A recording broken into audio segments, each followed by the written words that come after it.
Some people call it Friday night. Some people call it Saturday morning. Uh, Either way, it's a review of the Friday, November 5th hockey games for NHL, even though it's Saturday morning.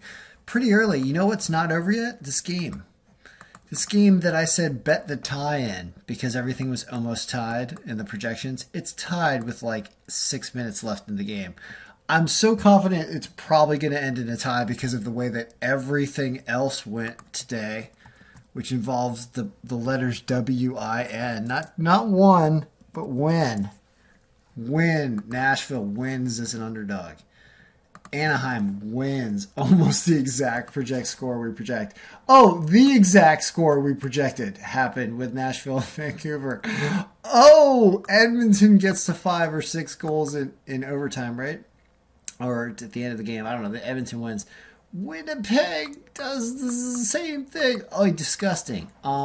Talk about how nice. I mean, probably LA's going to win this game 2-1 in overtime because that would make this a perfect freaking day, is what would happen.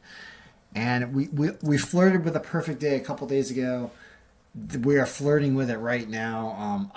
Betting that. I mean, a tie is a perfect day in my opinion because that's a bet I told everybody to make. All right. I'm really happy with the change and adding the new power streak. Like this, it's a power streak number is what it is. Let's call it the power streak number. That's what we're going to call this. Power streak. Power streak rating, right? That's what it is.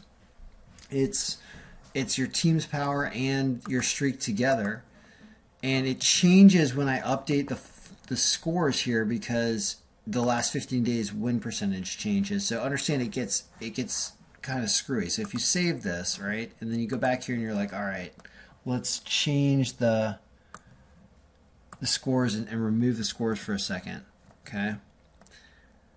And we go back, you'll see that the number here actually changes. This is now 67%, where if you back up, you'll see it's going to change. Oops. Now it's 83. Because now basically Winnipeg has won this game today, so their win percentage for the last 15 days just went up because they just won a game within the last 15 days when we put the score in there. That's why it gets so complicated. Stuff is really complicated. We're working with moving databases of information, and just because it's kind of quick and easy sometimes to look at what the projections are, that doesn't mean that it's not a super complicated process to organize all this and keep it fluid and accurate. So anyway, all that being said, I just wanted to go game by game real fast because I was so happy with what happened after we made this change of the streak and power together in the rating. And it was... Winnipeg was now the number one rank. This is like the pick rank of the day is what this column is right here. And it was supposed to be Winnipeg. They were supposed to win 4-1 or 4-2. They won 5-1 because awesome. Marc-Andre Fleury, yes. Messi and net as predicted. Bad goalie rating, he showed it. So this is easy money. They cover, they score goals, everything works. Rangers and Edmonton. This is what made me feel like I was so excited about what we did with the new power streak rating. Is look at how well Edmonton has been playing.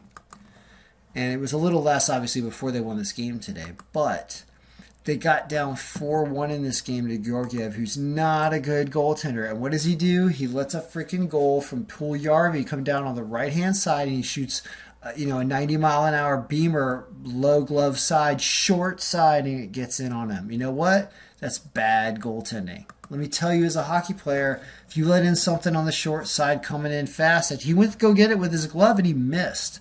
And you start missing goals like that, and Edmonton and Connor McDavid starts dancing through people like they are road cones out there to tie the game up. It's disgusting.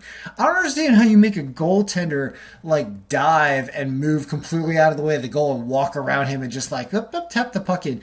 Dude, McDavid, I was having a discussion with someone about whether or not McDavid is the best player in the NHL right now, and he's proven it on nights like that when he doesn't do anything until the end of the game except tie it up and win it in overtime. So all that dissertation about this game and why I'm so excited about what the power streak did is, guess what pushed them over the top? This streak against a good streaking team. And what happened? A bunch of goals happened. We had 4.5 or 5 or something in the pre-day like before I had final stats, it was around 4 or 5. It wasn't this high. It inflated after we updated the history, but the fact that this just like yesterday with the Florida and Caps game where it had big huge power streak percentages over here and ended up in goals. Look, 138 and 80 ended up in goals like this. See this? That's super predictive information. It makes a lot of sense. It's saying that there's two powerful teams that are going to go at it. So expect more goals out of Rangers than normal.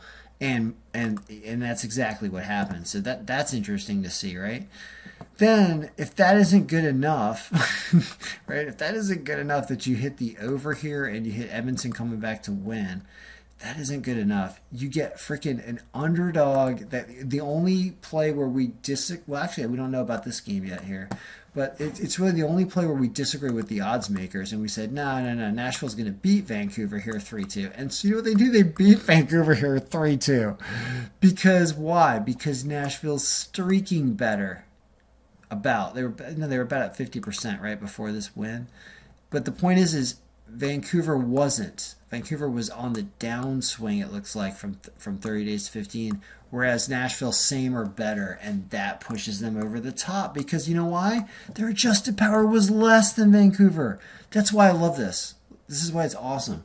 We would have normally picked a margin of 6% for Vancouver right over here. It would have been margin 6% plus for Vancouver. It's not. It's not because of the streak, which brought this up, which made... And the point projections independently were predicting the correct score of the game regardless of this percentage, which is kind of interesting. But it's just fascinating that this wins when this doesn't. I love every programming element of why the last 15 days is such a relevant piece of information. Because if you tried to roll up like a question and be like, hey, how is the team playing right now? How's everybody doing? The answer's like, hey, we've won like 4 out of the last 5 last few weeks. Everything's going great. That's what the answer you want, not, everybody's got COVID and our GM tried to rape one of our players. Like, nobody wants to hear that. People want to hear good things. And so I'm really ecstatic that this Nashville game wins. It's the stellar game of the day because it makes this algorithm better than the odds makers by 20% because there were 5 games today and we crushed the odds makers in this game. Crushed them if you played that game. The only underdog it picked of the day. Then easy. Arizona going to lose. Pork Vamelka. My son teaching me how to say his name all day. We loved him because he made a bunch of saves against the Caps. Well, he didn't make a bunch of saves against Anaheim. He let in a couple goals early, and I mean, everyone gets tired, right? Anthony Stolarz looks like a decent goaltender here for some reason, even because Arizona's so bad. So, easy pickings prediction for the algorithm. Second ranked pick of the day wins easily. Now, let's take a look that we've been doing the video for a few minutes. What is the score of the New Jersey-LA game? Did this end in a tie? Let's take a look. As we glance on the phone, the answer is it's 2-2. That's hilarious. That's even funnier than I thought I was going to see. It's 2-2 going into OT, which is so funny that I have to laugh, chuckle. Ha ha, ha ha. You know why I'm laughing? It was 1-1 with 5 minutes left. So not only did this game end in a tie, like I told you to bet, but it also, the 60 minutes ended in a tie, it also shouldn't have ended in a tie because somebody scored with under 5 minutes left and then somebody else pulled the goalie and scored on them as a FU to everyone who argues with my algorithms. That makes me laugh my ass off because someone's going to win this game 3-2 and the tie won. So guess what? It is a perfect day, even if LA doesn't win. You got 4 winning picks, and I told you to play the tie, and it happened. Nobody does better than the algorithm, as I've said before. So that's an awesome Friday night. I, of course, didn't bet on any of these games because I'm in a state where I can't bet. I'll show you a picture of the $119 that I lost today betting on fantasy because I suck. I wrote a program that does fantasy, and it sucked today. I need to work on it. So I'm a loser, but the algorithm is a perfect winner. Is LA just going to score before I can shut this video off. The OT's just started. I don't know. It's too perfect. I think LA's supposed to win this game, right? What's the projected score? Hold on. 3.31 versus 3.318 and 3-2. All right, so it's actually supposed to be New Jersey. Sorry, if you go with the projected score, but the percentage, no. This one, the power streak percentage, says LA. So we should trust this one and not this. Anyway, so that's the exciting end to the Friday video. There'll be a Saturday hockey, and then I got to do a late Saturday night, early Sunday morning NFL, and I got to do work on that. But I've got a busy day tomorrow. I got some driving to do tomorrow. So it's going to be a late night. I'll be back in the state where I think I can bet tomorrow. And there's hockey. There's a lot going on. There will be a video actually during the day for the Saturday hockey. That's for sure. Okay. All right. Good luck, everyone. May all your picks be winning.